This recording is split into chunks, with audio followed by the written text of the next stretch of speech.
Bienvenidos a la cuarta edición de Estación Podcast, el festival iberoamericano de creación sonora que convierte a Madrid en la capital mundial del podcast en español.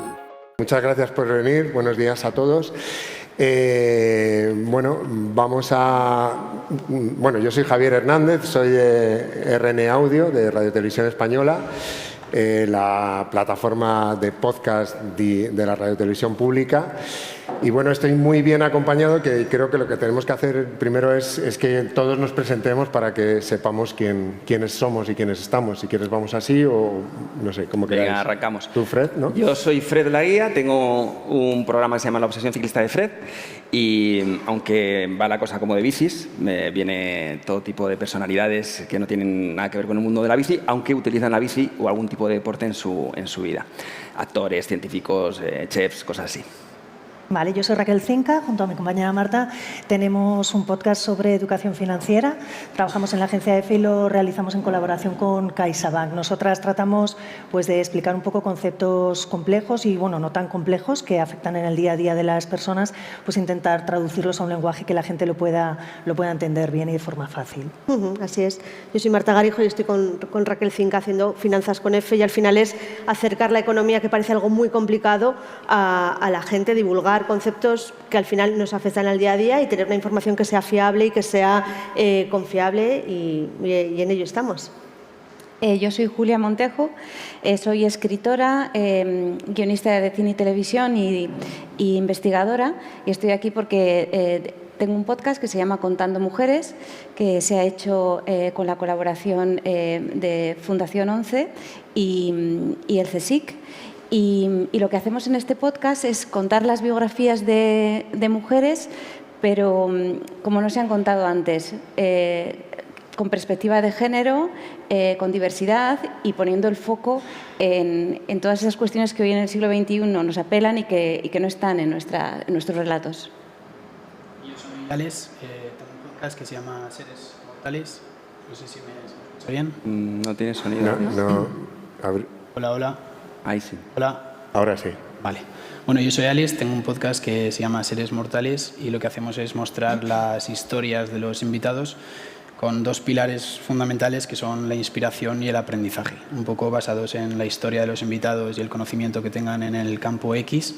Tratamos de inspirar y de ofrecer un lugar de valor para nuevas generaciones que vienen y que puedan elegir un tipo de contenido que les forme, les sea útil y puedan aprovechar en su vida. Bueno, me gustaría empezar contándoos una pequeña teoría que yo tengo, ¿no? Es mirar el contenido desde la parte de la utilidad, es decir, ¿para qué sirve un contenido? Fijaros ahora cuando los compañeros han presentado, de alguna manera, implícitamente están diciendo para qué sirve el contenido que ellos producen y hacen, ¿no? En principio, un contenido sirve las finalidades clásicas, para divulgar algo, para informarse, para aprender algo y también para divertirse, ¿no? Por ejemplo, las redes sociales o TikTok, ¿para qué sirve el contenido que hay en TikTok? Pues simplemente para pensar en otra cosa, para descongestionarte, cuidado que se convierte en adicción, o para divertirse, ¿no? El podcast, por ejemplo, en esta finalidad de para qué sirve el contenido, también se ha convertido en una potente herramienta educativa, ¿no? Cada vez es más normal que en los colegios haya un aula de podcast, de radio, de audio en general, ¿no? ¿Por qué? Porque el audio provoca la asimilación del conocimiento de una manera completamente intuitiva. Además, el audio genera el recuerdo, por ejemplo, ¿no? O sea, los actores, la gente famosa te dice enseguida, no me han reconocido por mi imagen, me han reconocido por mi voz, ¿no? Entonces, fijaros la potencia de esta herramienta, ¿no? Que la estamos mirando como una herramienta, ¿no? También desarrolla en los colegios la elocuencia, es decir, en nuestro sistema educativo desgraciadamente no nos enseñan a hablar en público, ¿no? En la cultura anglosajona es mucho más normal, ¿no? Es decir, los chicos, los niños, pues aprenden a hablar en público, a expresarse, ¿no? Bueno, yo he tenido la oportunidad de trabajar mucho en este aspecto y dando formación a profesores para que aprendan pues cuáles son los géneros básicos del periodismo, para que aprendan a grabar, a utilizar un micrófono, algo todo muy básico. Y ahí, bueno, me he encontrado con muchísima vocación, muchísimo interés, y además es que han descubierto que la utilidad de ese contenido, precisamente, pues utilizándolo bien, se obtienen muy buenos resultados. Es decir, los chicos aprenden, ¿no? La utilidad, en general, pues genera interés, ¿no? Y el interés por un tema, por un personaje, por una persona, por un deporte. Y eso provoca la aparición de comunidades, que es el sueño del marketing digital. Es decir, el marketing digital nos quiere clasificar, nos quiere que creemos comunidades, que compartamos gustos, afinidades, ideas políticas, etcétera, etcétera, ¿no? Esa generación de comunidades genera a su vez que un podcast, bueno, pues sea casi el soporte perfecto para campañas publicitarias, ¿no? Aquí también hablamos de utilidad, ¿no? Utilidad para las marcas, ¿no? Que han encontrado un soporte maravilloso y perfecto y directo para poder vehicular también sus mensajes, ¿no? Y también es muy interesante porque la gente que hace podcast también come y gasta y necesita que su trabajo, bueno, pues sea remunerado, ¿no? Bueno, cuando un podcast nace generalmente, bueno, ahora me decís lo contrario, ¿no? Nace desnudo de patrocinadores, ¿no? Luego las marcas ven que han creado una comunidad, se interesan y acaban entrando ahí a financiarlo. Ese es el proceso más o menos normal. Desgraciadamente, eso también lo trataremos, no hay ninguna marca que apuesta de cero por una idea, desgraciadamente, o es muy raro, ¿no? Bueno, para concluir esta breve introducción, el podcast se muestra, por lo tanto, como una herramienta perfecta para ser utilizada por marcas, por personas que comparten los mismos gustos o intereses y, como consecuencia, para que aparezcan estas comunidades de oyentes y, visto desde otro punto de vista, potenciales consumidores, ¿no? Entonces, bueno, aquí tenemos ejemplos con perfiles completamente diferentes, ¿no? O sea, perfiles que son propuestas que llegan, por ejemplo, de una empresa pública como es la agencia EFE, o gente que bueno, pues sois freelance y que, bueno, pues de repente se os ocurrió una idea y de repente más o menos ha funcionado. Os quiero preguntar, y que me respondáis uno por uno, si habéis pensado a la hora de diseñar vuestro proyecto en la utilidad de ese contenido. No sé, empezamos ahora por ahí. Vale. Totalmente, sí. De hecho, yo creo que es el propósito de todo lo que genera el motor para seguir con el podcast. Más que el hecho de querer crear un podcast, en mi caso particular, fue el hecho de querer responder a una necesidad, ¿no? Ofreciendo estas historias inspiradoras y este conocimiento que tenían estos referentes, que no tienen por qué ser famosos, para nuevas generaciones. Entonces, la utilidad está ahí en todo momento para responder a estas nuevas generaciones que puedan hacer uso de este contenido y que pues descubran también cómo es la vida de una psicóloga o de un bombero o de un futbolista que no llegó a ser profesional pero sufría todo lo que sufre un futbolista que está semi-pro y tiene que estar reinventándose continuamente para poder seguirse dedicando a ello. En este caso, bueno, es Eneco, que luego ganó Masterchef y se ha reinventado en su carrera pues totalmente, ¿no? Pero el mostrar esas historias de estos referentes y que estas nuevas generaciones o gente también más adulta y curiosa pueda aprovecharlas y utilizarlas en su día a día es un poco el porqué de por qué surgió el proyecto. ¿Tú, Julia? Sí, en mi caso comparto lo que está diciendo Alex, porque para mí también la razón para involucrarme en este proyecto fue darme cuenta de que hay una necesidad real de que las historias que contamos, que en nuestro caso son historias de mujeres, la mayoría son decimonónicas y algunas del siglo XX, pero era importante revisitar estas historias porque las biografías que nos han llegado tienen un sesgo y ese sesgo hoy es muy importante que reconozcamos que ha estado ahí y que vale la pena revisitar estas historias, ¿no? Entonces, para mí es un proyecto personalmente muy, muy importante y, de hecho, cada capítulo es casi como un libro para mí. Yo, como novelista, el tiempo que le he dedicado a cada capítulo ha sido con un cuidado y con una dedicación, porque de alguna manera me siento como responsable y me siento muy honrada de haber podido contar estas mujeres, porque creo que de alguna manera va a quedar ahí, ¿no? Va a quedar, bueno, pues va a ser parte de nuestro acervo cultural, ¿no? Y bueno, es tan importante revisitar estas mujeres como que, por ejemplo, nuestra primera protagonista, que es Emilia Serrano, baronesa de Wilson, era una falsa baronesa que en vida fue muy famosa, tuvo más de 7 biografías y luego cayó en el olvido.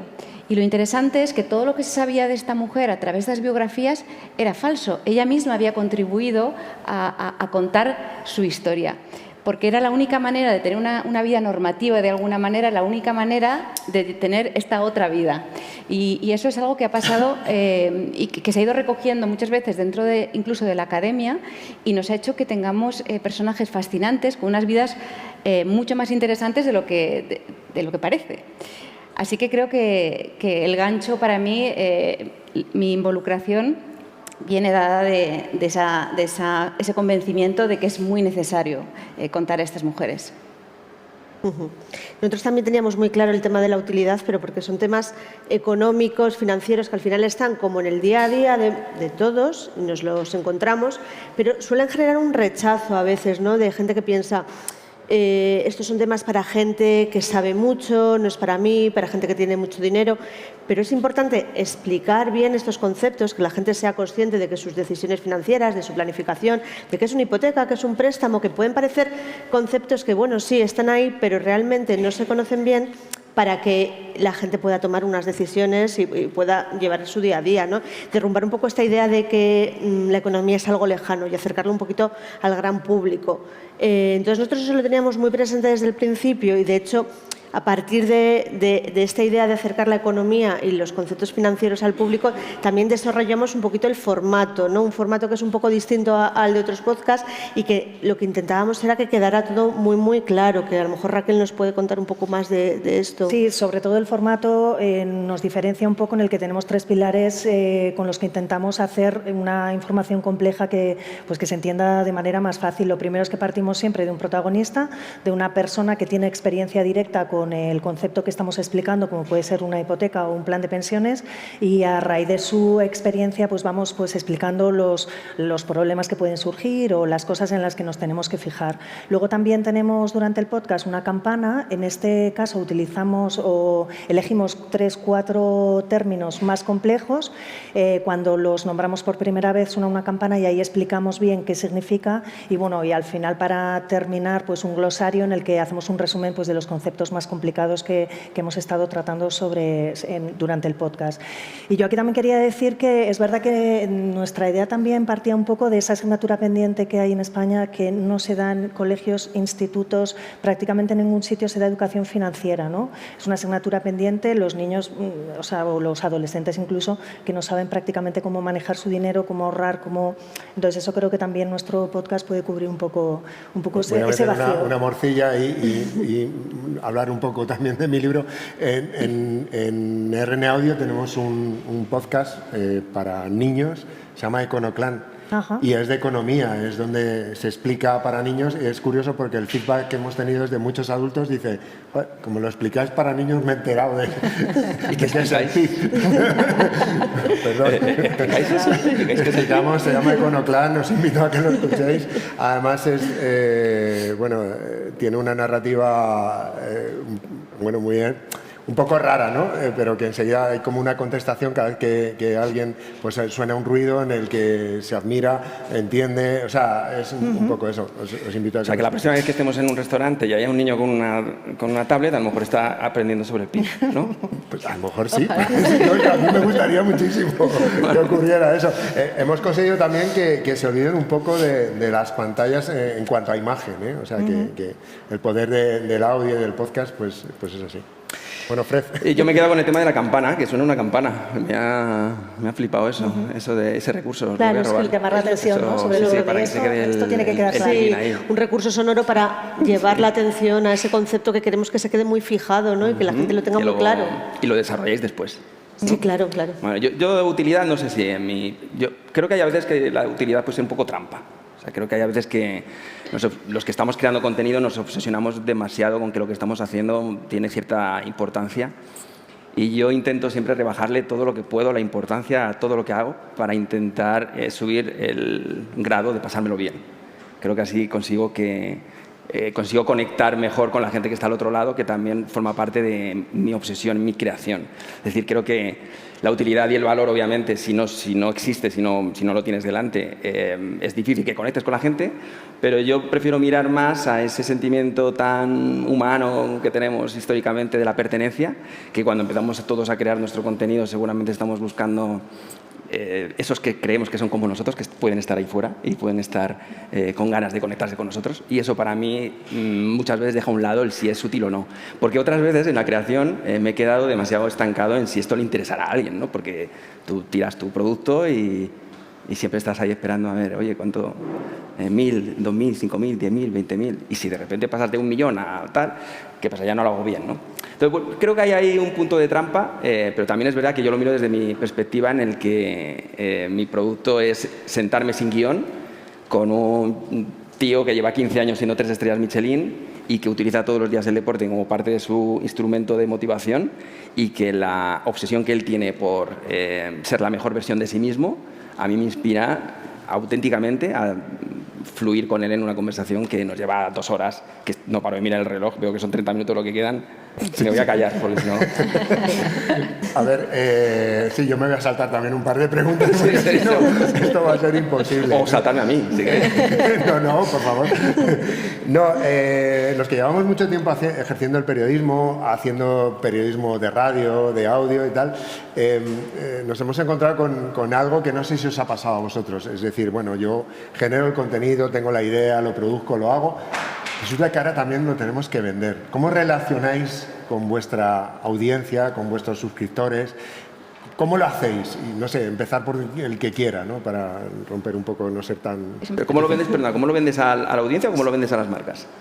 Primero a la audiencia, luego la siguiente pregunta es a las marcas, que es donde queremos acabar. Vale. Claro, porque es que las marcas, según lo que yo creo y lo que yo sé, entran después, o sea, apuestan por lo seguro, no apuestan por un proyecto que todavía no está construido del todo. Entonces, por eso yo creo que es mejor que digáis cuáles son vuestras estrategias, que bueno, que sí, que supongo está en las redes sociales, es decir, cómo es esa relación para conseguir generar esa comunidad, ¿no?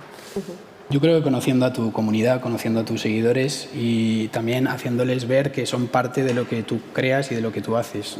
Nosotros, por ejemplo, en algún episodio que tira más por conocimiento más que por historia inspiradora, pues aprovechamos para meterlos de alguna manera en el episodio y hacemos un apartado que es preguntas de seguidores. Entonces, a través de redes sociales, pues es una manera de generar ese engagement y tener a los seguidores un poco pendientes de cuáles van a ser siguientes temáticas, preguntarles también qué temas de búsqueda les gustaría que comentáramos, temas de... ¿Y les hacéis caso? Sí, claro, por supuesto, si no, no tendría sentido. O sea, el punto de todo es que el seguidor vea luego en el episodio que su pregunta ha sido preguntada en el apartado de preguntas de seguidores. Claro. Y entonces ahí es cuando se genera esa conexión y ese valor y han llegado mensajes de qué ilusión que esta pregunta ha podido ser contestada. Pues tuvimos un caso de que era educador canino. Es un nicho muy concreto, entonces había muchísimas preguntas de seguidores y hubo que elegir, claro, por supuesto. Haremos una segunda parte, lo más seguro, para responder más, pero esas preguntas que pudimos preguntar al experto en este campo pues tuvieron muy buen recibimiento por parte de los seguidores. Y yo creo que si les haces ver que son parte de tu proyecto y que les escuchas, y al final es que son lo más importante de todo, porque si no hay audiencia, no hay proyecto, es cuando se genera esa conexión. Vaya, es hacerles ver que son parte del proyecto y de verdad responderlo, no poner una caja de preguntas en una story y luego hacer lo que quieras o pienses que va a ser más viral, ¿no? Bueno, yo tengo una experiencia un poco distinta, pero por el tipo de programa que hago yo. Quizá, la verdad es que no me he preocupado mucho de cuál es mi comunidad o cómo hacerla crecer. Teníamos una parte del presupuesto destinada en el principio a poder hacer una publicidad en iVoox. Eso nos ayudó mucho en el arranque. Y luego yo confiaba en que había una comunidad ahí fuera para Contando Mujeres, como así ha sido. Entonces, ha sido una sorpresa comprobar que en 2 o 3 meses pues, tenemos miles de suscriptores. No sé muy bien cómo ha pasado, la verdad, no sé muy bien. Sí que tenemos muchos comentarios que yo procuro responder. Pero es verdad que la parte esta de venta, yo reconozco que no sabría cómo hacerla, ¿no? Más allá de hacer un buen programa y, bueno, no sé, confiar en que los astros se alinearán y que llegará la audiencia. Bueno, nosotros al final es tratar de tener en los temas, esos temas que salen en las conversaciones, ¿no? Que tú estás al final hablando con un amigo o estás hablando con alguien y los temas financieros parece que no, pero están saliendo porque hay gente que está preocupado por que tiene que contratar un seguro, se le ha caducado el seguro del coche o tiene que contratar una hipoteca y no sabe exactamente cómo funciona, ¿no? Entonces hay temas que intentas llevarlos, ¿no? Esos temas de la conversación general, llevarlos al podcast, a Finanzas con F, para tratar de acercárselos a la gente, de explicarlos. Y luego, bueno, nosotros al trabajar dentro de la agencia F, lo que sí que tenemos son las redes de distribución que tiene la propia agencia para darlo a conocer a través de la página web, a través de las redes sociales, la newsletter, y luego nosotros sí que contamos con el apoyo de CaixaBank, que es patrocinador, y que también tiene sus propias plataformas, sus propias redes para poder tratar de eso, de llegar a una comunidad y encontrar la comunidad que al final puede estar interesada en estos temas. Sí, yo veo nuestro proyecto muy diferente al de nuestros compañeros por eso, ¿no? Porque nosotros tenemos pues, a 2 grandes empresas detrás y tampoco hay una comunicación directa con los que pueden ser nuestros oyentes. ¿Y tú, Fred? Mira, eso que dices, Julia, hay una peli de Kevin Costner de nuestra época que se llama Campos de Gloria. ¿Os suena? Fields of Glory puede ser en inglés. Que, bueno, que no la conozca, todo consiste en un mensaje que él escucha de su padre que se le aparece como un fantasma que le dice: "Constrúyelo y ellos vendrán". Y no sé si recordáis la peli, que básicamente le motivan a que construya un campo de béisbol para que vengan a jugar los fantasmas por las noches de super leyendas que ya han muerto del mundo del béisbol, entre ellos su padre, ¿no? Entonces, el concepto ese de construyelo y ellos vendrán es muy poderoso. O sea, básicamente tienes que creer previamente, ciegamente, en lo que crees que puedes hacer, pero sobre todo con esa capacidad de estar constantemente criticándote, aprendiendo, dándote cuenta de que eres bastante malo en eso que creías que no eras tan malo, y en todo ese proceso de creación estás construyendo algo. Entonces construyes eso y vienen. Entonces, la mejor forma de vender cualquier cosa es que no tengas que salir a venderla, es que te la compren. Y eso es para las marcas y eso es también para la creación de contenido. Cuando lo creas con ese tiki-tiki, con ese pasito a pasito, pues llega un día en el que empieza a aparecer gente. ¿Y ese cuándo es? En el capítulo 20, en el 50, en el 100, en el 200. Pues depende tu perseverancia, que es lo más difícil de esto, la disciplina. Pero entonces las marcas te han ido a buscar en tu caso. Claro, sí, absolutamente. Sí. ¿En vuestro caso también? Ya me gustaría. No ha venido ninguna marca. Hemos hecho una temporada y si hay marcas ahí fuera, aquí estamos. Necesitamos dinero porque si no, no vamos a hacer segunda temporada. Nos ha pasado ahora que personas que han escuchado el podcast nos han dicho: oye, tenéis que hacer segunda temporada y si necesitáis, hacéis un crowdfunding, apoyamos. Y digo, uy, Dios mío, que me estén diciendo que me quieren dar dinero para hacer segunda temporada, me parece increíble. Pero como no venga una marca, va a ser imposible levantar una financiación importante para este tipo de proyecto. Así que, bueno, no sé, igual es que me tengo que espabilar un poco y tocar alguna puerta o hacerlo un poco mejor, no sé. En nuestro caso igual. Yo creo que todavía se siente como que estamos en un periodo bastante temprano de creación, de encontrar, que lo hemos encontrado donde estamos cómodos y ahora ya podemos partir hacia donde queremos remar. Entonces, el foco ha estado más en responder a las necesidades del momento de la mejor manera posible, más que en buscar marcas que puedan apoyar el proyecto. Yo creo que si tú tienes el foco en tu proyecto y lo desarrollas y lo llevas por el buen camino, te centras en mejorar y es entonces cuando pueden salir mejores marcas más alineadas con lo que de verdad es tu proyecto. No es lo mismo una marca, yo creo que pueda venir como decía Fred, en el episodio 20, ¿no? Que en el episodio 50 o 100, porque va a estar muchísimo más nichado en ese sentido y mucho más alineado con quién eres tú, con quién es tu proyecto, con quién es tu audiencia, etcétera, etcétera. Entonces, desconozco y seguro que hay otros casos que tendrán marcas desde el principio. Igual es un tema que tenemos que mejorar también, porque seguro que es algo que igual estamos dejando pasar y, como has dicho, también comemos y tenemos nuestras necesidades, ¿no? En mi caso es como un hobby que está profesionalizado, pero yo soy profesor, entonces pues es un poco lo que me da de aquí lo invierto allí y en ello estamos, vaya. ¿Y qué argumentos hay que utilizar para decirle a un patrocinador? O cuando te viene o cuando tú vas a presentarle un proyecto. ¿Qué hay que decirle? Yo creo que para mí la base de esto es que entender los que estamos creando contenido, que en el momento en el que una marca se acerca a ti, tú tienes que convertirte en cierto modo en parte del equipo de marketing de esa marca. Es decir, eso requiere una pequeña reunión con ellos, o larga, en la que entiendas cuáles son los objetivos que ellos tienen. O sea, tú de muy poca utilidad puedes ser para una marca si no entiendes de verdad el propósito del por qué ellos se acercan a ti. Entonces, a nosotros nos ha ido relativamente bien porque yo llevo 20 años en el contexto publicitario, del emprendimiento, de la tecnología, del diseño de productos digitales. Trabajo con clientes de todo tipo en todo el mundo y ahora ya me dedico solo a esto. Pero lo que sí que he entendido desde el principio es que si alguien está dispuesto a ponerte 50.000 euros al año en tu proyecto, esto no es porque simplemente tengas 1 millón de espectadores todos los meses. Esto es una cuestión de cómo te ayudo yo a cuáles son tus objetivos, que es dirigir tráfico a algún sitio, captar CRM, pruebas de producto, tráfico a tienda. Bueno, tú entiendes cuáles son los objetivos de la marca y conviértete en parte de ese equipo de marketing. Y a partir de ahí seguramente les vas a aportar el valor que ellos necesitan. No es fácil, porque muchas de las marcas están muy perdidas en este tipo de productos nuevos y no entienden que podemos ser mucho más útiles que simplemente llevar una camiseta que ponga su marca, lo que sea. Podemos ser mucho más útiles. Pero con el tiempo, para mí ha sido fácil. Ahora a mí, por ejemplo, hay una marca de bicis que nos patrocina a nosotros, que es muy conocida, americana, que a mí me llaman para preguntarme si deberían patrocinar al piloto de MotoGP no sé qué. Entonces, ya estás en un punto de madurez en esa relación que dices, guay, cuentan conmigo, entienden que yo les puedo aportar ese valor añadido más allá de lo que yo creo. Es decir, funcionan las cosas.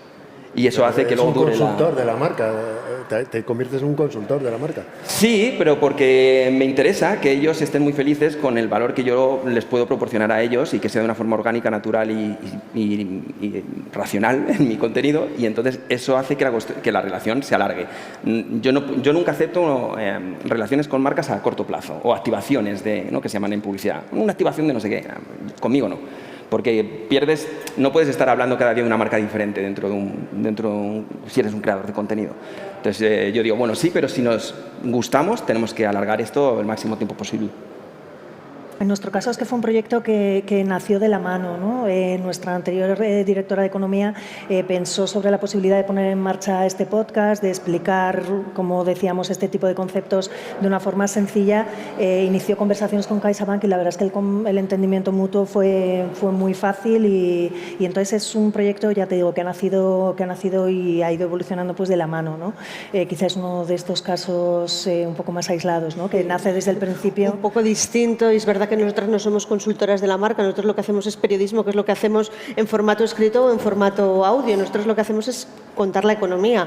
Entonces, la contamos en distinto formato, quizá el audio es más reposado que nosotros que trabajamos en una agencia donde estamos sacando en última hora a través de teletipos, y en Finanzas con F lo que podemos es darle un pozo de divulgación, de tranquilidad, de recoger conceptos, de poder trasladarlos de forma más pausada y además contar pues, con el apoyo de nuestros compañeros de economía, porque claro, nosotras dos podemos saber de algunos temas, pero si a lo mejor necesitamos preguntar a la persona que lleva pensiones, por ejemplo, cómo funciona algo, pues tenemos ese apoyo que nos permite también pues, salir por ahí, pero vamos, la verdad que el apoyo de marca lo hemos tenido desde el principio de una forma un poco más orgánica, pero no siendo nosotras un consultor de esta.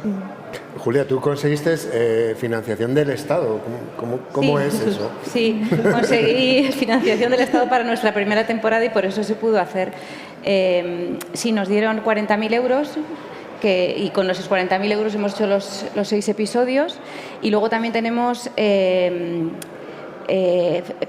financiación para hacer la accesibilidad de Fundación 11, porque para mí era muy importante que estas historias lleguen al máximo número de personas y el tema de la accesibilidad, yo tenía mucha sensibilidad hacia este tipo de temas y bueno, pues a Fundación 11 le pareció que era un contenido muy interesante y nos ha ayudado. Entonces, bueno, no sé, yo creo que el tipo de público, claro, como son proyectos, tenemos podcasts tan distintos, yo creo que nuestro proyecto es interesante para las marcas por el tipo de público que tenemos, el tipo de persona que nos escucha, ¿no? Que ya sabemos que generalmente son mujeres, que tienen educación superior muy a menudo y que tienen un buen poder adquisitivo. Entonces, yo creo que en realidad, en cuanto nos descubran, nos van a sobrar los millones. Pero hoy por hoy todavía, la verdad es que no sé cómo lo vamos a hacer para financiar esta segunda temporada. Sí, Alex, ¿querías decir? Sí, no, yo para aterrizarlo un poco también, creo que es muy importante lo que ha dicho Fred, de que una relación con una marca tiene que ser vista a largo plazo. Y en mi caso, por ejemplo, yo empezamos grabando en el salón de mi casa y no creo que hubiera conseguido la colaboración que tengo ahora con una empresa pues de Aragón, que es al final es en Bow, es de compañía de Telefónica, pero que su lema es conectar con personas y potencian mucho el talento y están muy comprometidos con esa causa.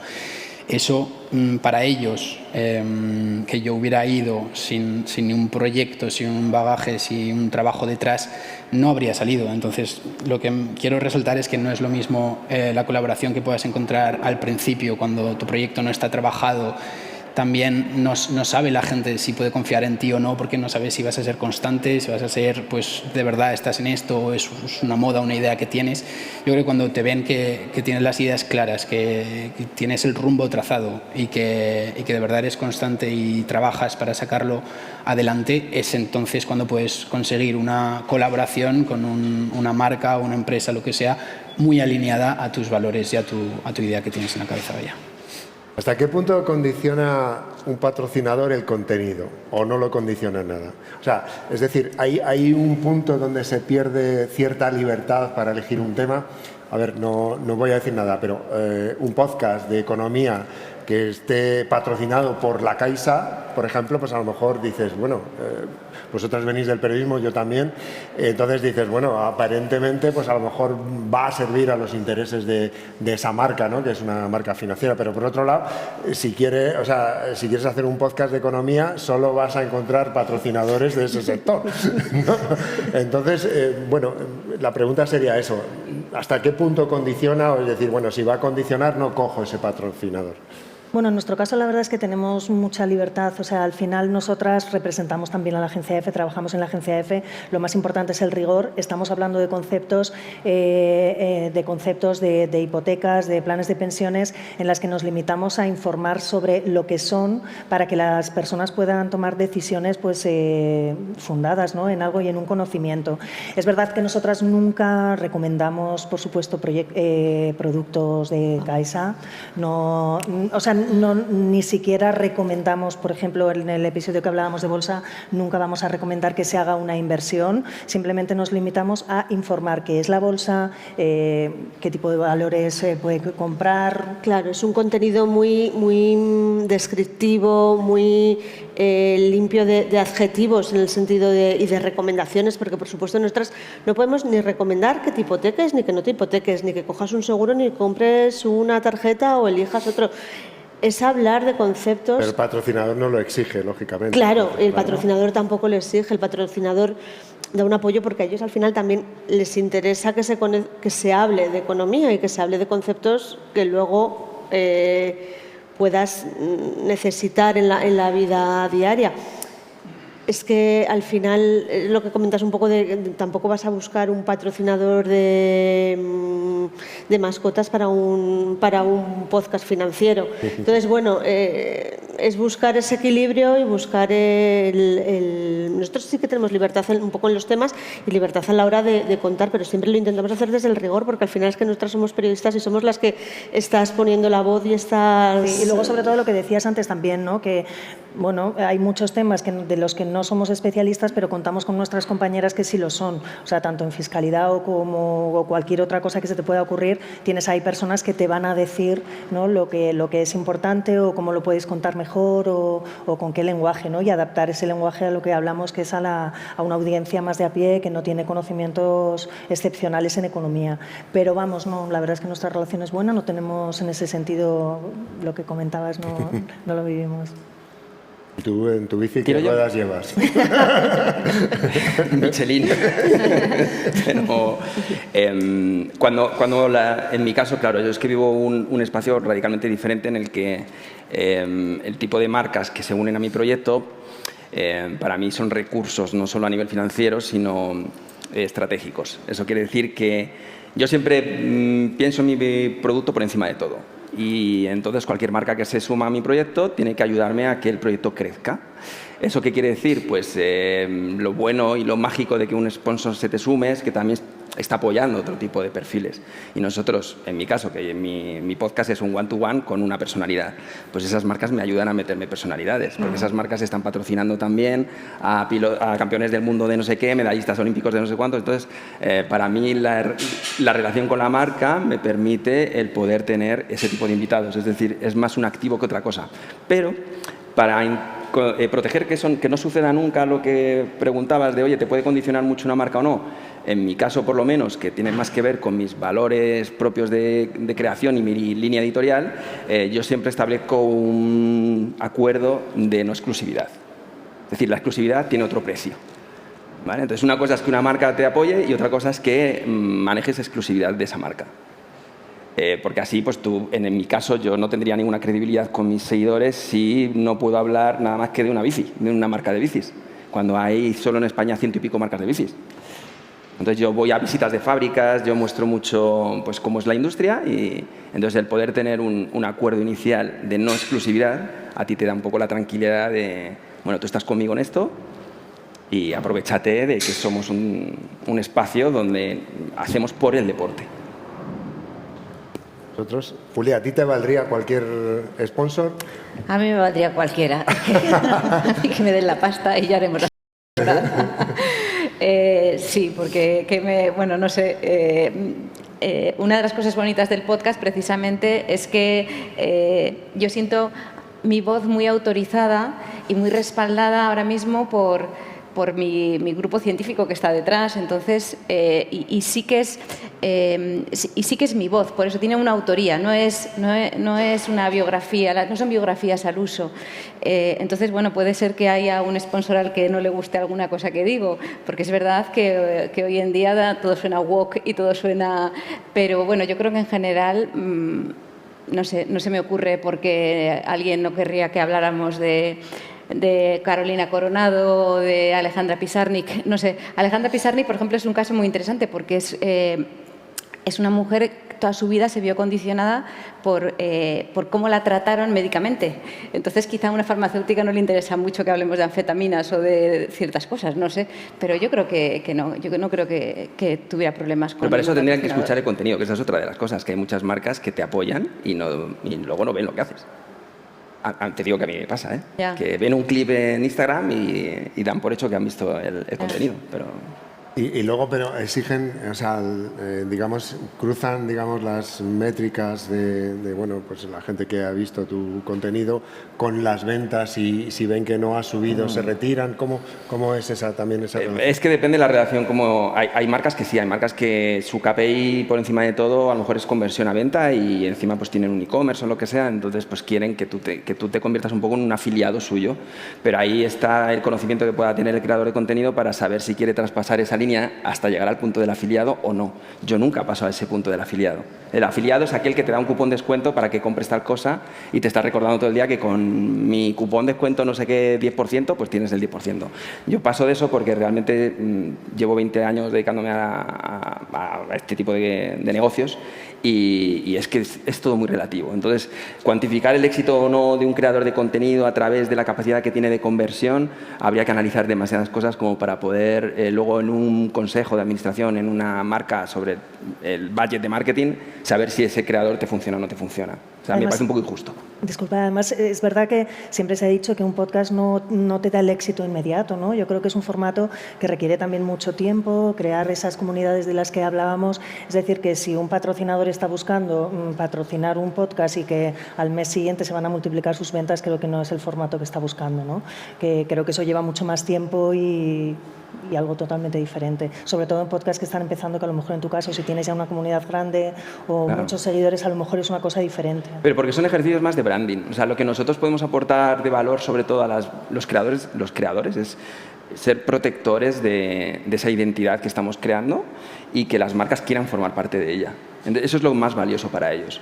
El que se están juntando a unos valores, a un tipo de personas que defienden algo, ¿no? Vosotros en la economía, pues seguramente que estáis defendiendo una serie de productos financieros o una serie de conocimientos básicos de productos financieros que no dejan de ser también una forma de entender la vida, como todos nos tendremos que relacionar ante esto. O tú, Julia, con tu propósito, al final tú tardas meses en hacer un episodio, pero porque para ti es muy importante que esas historias se cuenten y que formen parte del ideario de la gente. Y que luego en los domingos, cuando las familias se juntan a hablar de las cosas, pues que por qué no que recurran también a ese tipo de información que tú has tenido la oportunidad de aportarles, ¿no? O sea, todos estamos un poco en esa misión, pero para la marca lo mejor que puede hacer, tendríamos que haber llenado esto de marcas. Yo no sabía que había público hoy, pero tendríamos que haber llenado esto de marcas, porque podríamos haber atacado a todos. Pero el propósito con una marca de verdad o el valor auténtico es juntarse a ese tipo de inercia que creamos los que estamos ahí todo el día tiki-tiki, aunque no saquemos... Bueno, tenemos que contentar a los usuarios, a los oyentes y a las marcas. ¿Cómo lleváis el estrés de generar un contenido interesante, útil, todas las semanas, cada 15 días, una vez al mes, ¿no? Porque bueno, eso lo vivimos, ¿no? Y entonces vaya, me han pisado el tema, esto ya lo han contado, cada uno tenemos nuestra circunstancia, ¿no? Entonces, pues en algunos casos será mayor, será menor, o a lo mejor pasas, voy a lo tuyo, bueno, si se lo ha hecho, yo también lo voy a hacer, no pasa nada, ¿no? Pero ¿cómo lleváis ese estrés? Porque es un estrés, ¿eh? Sí. Alex, arranca. Yo creo que es un poco un ensayo y error y encontrar tú la balanza en tu vida con tu trabajo, si te dedicas a otra cosa, en mi caso es así. Entonces, por ejemplo, yo te puedo hablar de mi experiencia. Yo empecé haciendo contenido semanal, pero yo soy profesor, trabajo de 9 a 5 a full, entonces me es muy difícil luego mantener el nivel que yo quiero mantener de invitados para que todas las semanas haya un invitado, porque no es solo grabar, es prepararte la conversación, es contactar con los invitados, es publicar luego y venderlo bien, porque si lo grabas es una conversación muy buena, un episodio muy bueno con el que tú estás contento, pero si al momento de publicarlo y venderlo estás cansado de todo el proceso, no lo vas a vender bien y no lo va a ver la gente. Entonces, es un poco encontrar ese balance. Y nosotros estamos sacando ahora un episodio cada 2 semanas y a mí la verdad que me da tranquilidad, me da seguridad de que puedo intentar mantener el nivel de cada invitado que ha ido viniendo y seguir con la motivación y no quemarme de ello. Al final, para que salga algo bueno, yo considero que tengo que estar a gusto haciéndolo y que tenemos que estar pues, contentos con lo... Tienes que divertirte, como Claro, eso es. Si tú estás mal, el proyecto va a ir mal. Entonces, nos tenemos que cuidar también un poco a nosotros como creadores y también... lo comentábamos antes, un poco en la obsesión que podemos caer en he tenido un invitado o invitada muy buena, muy experto en este campo, cómo va a reaccionar mis seguidores o cómo voy a reaccionar yo para mantener la conversación con el próximo invitado que no es tan experto en X campo. Lo que comentaba es que tiene que haber un poco de todo porque es de donde se aprende y es también el seguidor quiere un poco de variedad. Entonces, estar siempre con los pies en la tierra. Y si a ti te gusta lo que haces, yo creo que siempre que tengas ese motor activo, vas a encontrar la manera de hacerlo. Antes lo hemos comentado, que si no nos gustara lo que hacemos, no habríamos pasado el episodio 10, por ejemplo, o Julia no se estaría pluriempleando para conseguir, ¿no?, presupuesto para la segunda temporada. Quiero decir que está claro, ¿no? Que esa pasión o ese disfrute tiene que estar para que luego todo sea mucho más fácil. En mi caso, a mí no me preocupa mucho que haya contenido parecido porque lo nuestro es una cosa tan trabajada, tan armada, con un formato tan especial, tan único, que a veces he ido a buscar episodios que hablen de las mujeres que yo trabajo, pero es que no hay competencia posible porque lo que estamos creando tiene unos guiones totalmente autorales, con una investigación única, con una producción sonora increíble que la hacemos en la República Independiente de la Radio. Entonces es que no tenemos, yo creo que no tenemos competencia. De verdad, os animo muchísimo a ver nuestro programa porque es muy bueno. Entonces, bueno, pues no sé, otro lo contará de otra manera, pero no como nosotros. Yo creo que la planificación, ¿no?, también es clave, ¿no?, a la hora de la gestión del estrés, porque tener muy claro las fechas en las que van a salir, cuándo puedes encajar las entrevistas, intentar organizarte muy bien, porque al final es lo que te da la posibilidad de, si no llegas a una fecha, poder tener opciones de cambiar, de mover, de buscar otra persona para grabar, de que les tengas el estudio libre, de que puedas hablar con el técnico, porque para nosotros también, y nos gustaría resaltar, nosotros tiene una postproducción después, tiene un montaje, tenemos unos técnicos en la agencia EFE y en especial Esteban Novillo, que suele ser la persona que hace el diseño sonoro, que tiene que tener también un tiempo detrás para poder montar luego el episodio. Entonces, en ese estrés, la planificación a mí me parece que es clave para que no te llegue a pillar el toro. Y sobre todo también nosotras somos redactoras de economía, quiero decir que nosotras también tenemos que lidiar con la actualidad y la economía últimamente no nos da tregua, es decir, tenemos muchos temas continuamente. Nunca da tregua, pero ya lo de últimamente entre el apagón, los trenes, es decir, hemos tenido como muchas cosas y mucha información que nos da mucho trabajo y que también tenemos que lidiar con eso, ¿no? Con no todo. os faltan temas, vamos. No. Yo creo que yo al menos viví un antes y un después de gestionar ese estrés hasta el punto de liberarme de él. Porque se supone que, aunque esto que estamos haciendo ahora es una profesión relativamente nueva, ya existen como unos cómo se debe de hacer, ¿no? Y vosotros seguramente los algoritmos también os están constantemente diciendo cómo deberíamos hacer nuestro producto. Entonces vives un poco estresado por lo que se supone que tiene que ser ese programa semanal, 400 clips en cada red social, los vídeos cortos de 7 a 10 minutos, luego el vídeo largo, no sé qué. Y yo pues estaba bastante agobiado hasta que un día pues me... Sí, lo has dicho muy rápido, pero eso es un trabajo pero eso, de locos, o sea... peor. O sea, que era lo que decía, no solo hay que crear el contenido, tener la idea, producirlo, sino venderlo con lo que estás diciendo. La producción es lo peor. O sea, yo al menos lo que peor llevo es la producción. La semana que viene nosotros grabamos por aquí, todavía no sé dónde, con Dani Rovira, un especial. Porque van a cruzar Islandia por una causa de una asociación de cáncer infantil. Súper chulo. Y nosotros les vamos a ayudar porque yo viajo mucho en bici y vamos a hacer 2 especiales, el pre del viaje y el post del viaje. Bueno, para poder hacer la producción de ese episodio, estás un mes hablando con gente, de todas las productoras, de todos los personajes que van a aparecer, de los espacios. Yo lo peor que llevo de todo esto, en términos de estrés, es la producción, porque además eso no lo delego con nadie, eso lo llevo yo. Porque si no se diluyen las cosas, es difícil que se aterricen. Luego, la parte ya de publicar una vez a la semana, yo me liberé de eso y digo, mira, hay semanas que publico 2, hay semanas que publico 4, hay semanas que no publico ninguno, ahí me da igual. Sé fiel a lo que tú quieres crear, haz el mejor producto que tú puedas hacer, sé lo más honesto con eso. La gente no está esperando tu publicación. La gente se la suda. La gente que está aquí se la suda lo que hacemos. ¿Verdad? Bueno, nos quedan solo 2 minutos y bueno, me he saltado muchas preguntas las que tenía. Una respuesta rápida. ¿Creéis que está saturado todo esto? ¿Que hay demasiados podcasts, demasiadas plataformas, demasiada oferta?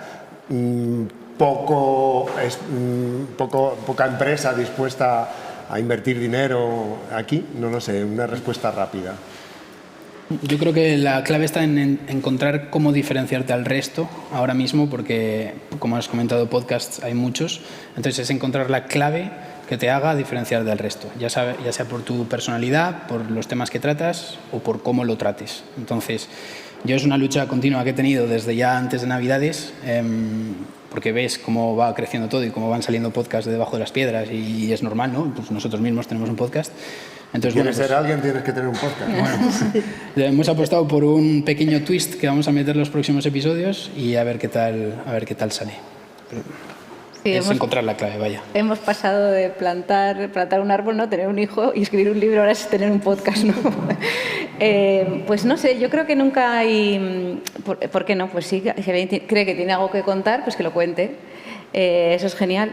Lo que sí, yo creo que estamos en un mundo ahora mismo, estamos en un mundo muy barroco y muy lleno, muy saturado, pero no solo de podcast, de cualquier cosa, ¿no? Y es verdad que el acceso, la tecnología ha permitido que el acceso sea posible para casi cualquiera, ¿no? Antes era muchísimo más costoso embarcarte en cualquier producción audiovisual. Ahora no. Entonces, claro, las jerarquías se han roto y eso hace que a veces te encuentres con una oferta y no eres capaz de distinguir qué vale la pena, qué no vale la pena, quién te cuenta una cosa con rigor, quién no. Y yo creo que ese es el barullo que nos echa un poco para atrás y nos hace preguntarnos si no habrá demasiado. Pero creo que poco a poco sí, todo se va de alguna manera ordenando, ¿no? Hay mucha oferta, también hay mucha variedad de oyentes, gente con muchos intereses que a lo mejor va buscando pues, determinados podcasts concretos y es verdad que ahora mismo hay muchas plataformas, hay mucha oferta, pero también es un tipo de producto relativamente nuevo, que la radio ha estado siempre así, pero la forma de escuchar ha ido cambiando y bueno, veremos a ver dentro de 5 o 10 años en qué punto estamos. Yo creo que una de las bondades precisamente del podcast es la hiperespecialización, ¿no? Yo el otro día leía que había un podcast que había creado un taller de coches, ¿no? Yo es verdad que a mí nunca me va a interesar algo así, pero seguro que hay una comunidad pequeñita que le encanta y antes ese tipo de temas no tenían cabida en una radio comercial. Entonces, bueno, pues sí, quizá hay muchos, pero claro, es que se pueden tocar temas que antes no tenían cabida en ningún sitio, ¿no? Entonces... Pero la estadística es aterradora. O sea, no sé exactamente, pero rollo el 80% de los podcasts que nacen no pasan del 3er capítulo, no sé cuántos del 5, no sé cuántos del 10º. O sea, que animarse a crear una cosa de estas, pues básicamente es un poco... Igual también llamamos podcast a cualquier cosa. Sí, también. Bueno, pero es que, claro... Bueno, perdón, que se nos acaba el tiempo. Sí. Este sería un melón. Contenido de audio bajo demanda. Vale, sí, no nos compliquemos. Eso es el podcast. Bueno, se nos acaba el tiempo. Nada, gracias por venir y esperemos que os haya servido para algo, hayáis aprendido algo o por lo menos no os hayáis aburrido. Gracias. Muchas gracias. Gracias a vosotros.